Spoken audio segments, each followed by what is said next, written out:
What's up guys, today we are going to be covering a real cool tip to get better fuel mileage in your Tacoma by cleaning one part. As you might have guessed, the part is the mass airflow sensor. We're going to show you here in the second gen Tacoma. And so to start, we're going to get right into things. There's going to be two little 10 millimeters on this engine cover, and we're just going to yank that sucker off.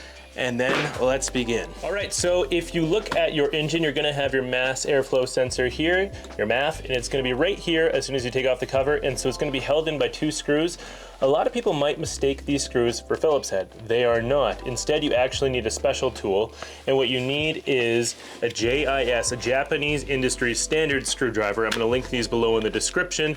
And the reason for that is because it just has a different head and you're not gonna strip them this way. So I'm gonna go ahead, get this thing set up, and then I'll show you guys the next step. So now that I got my JIS screwdriver, I'm just gonna very carefully unscrew these. They might be tight, be careful, you don't wanna strip these. And you also don't wanna lose them down in the engine bay. So we're just gonna go nice and slow.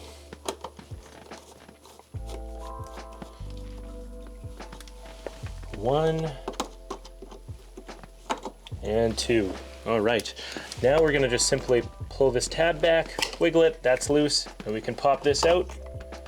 Ta-da, mass airflow sensor. Let's move on to the next step. All right, so here we go, we actually have the sensor, and if you look carefully, there's actually a bunch of dirt in here, which is actually gonna be impeding our readings from the computer, just judging by clean air and all that kind of metrics. We want the computer to be able to read clean air, oh boy, clean air, oh my goodness. And so what we're gonna do, we're actually just gonna take some stuff like this. If you can see, it's called Sensor Clean. It's just like this evaporating cleaner, safe for all your sensors, for your electrical components, and we're just gonna spray it out. And so what I'm gonna do, shake it a tiny bit, and I'm just gonna give it a good douse of this stuff. You can blow it out with air if you want to after. I'm just gonna make sure she's nice and clean, all up in there. If you have compressed air, you can blow it. Be very careful, it's still a sensor, you don't want to damage anything, so I would just recommend blowing with your mouth and then letting it air out, and then we're just going to reinstall it. Before you click off this video, there's one more step that we have to do, and so we're going to do that quick, and then we should be good to go. All right, so now that we're all clean in here, we're just going to go ahead and reinstall it. Same way as we took it out, make sure it's nice and snug, it's not leveraged on something. Going to put our JIS screws in there, gently torque them down. Do not use an impact or something on that. That is ridiculous. If you do, all you need to do is hand tight. Just be gentle with it. Just gonna snug those babies up. Once I get a tiny bit of resistance there, perfect. Same with this one, tiny bit of resistance. Nice and snug. Wires, you're gonna hear a click. Beautiful.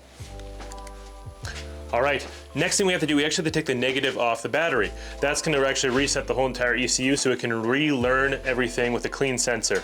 So we're gonna go and take the negative off here, this sucker right here, and then we're actually just gonna decompress the horn once we get this off to completely drain the ECU of any residual power. Wait about 5 to 10 minutes and reconnect it. Let's go do it.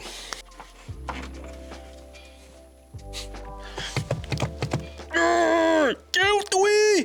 All right, well, we're waiting for that battery to be all good.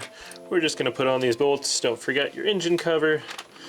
If you do, it doesn't matter too much. More for aesthetics and looks than anything else. Tighten that up nice and hand tight. Doesn't have to be crazy. And once it's been 5-10 minutes here, we're just gonna resume and put that battery on.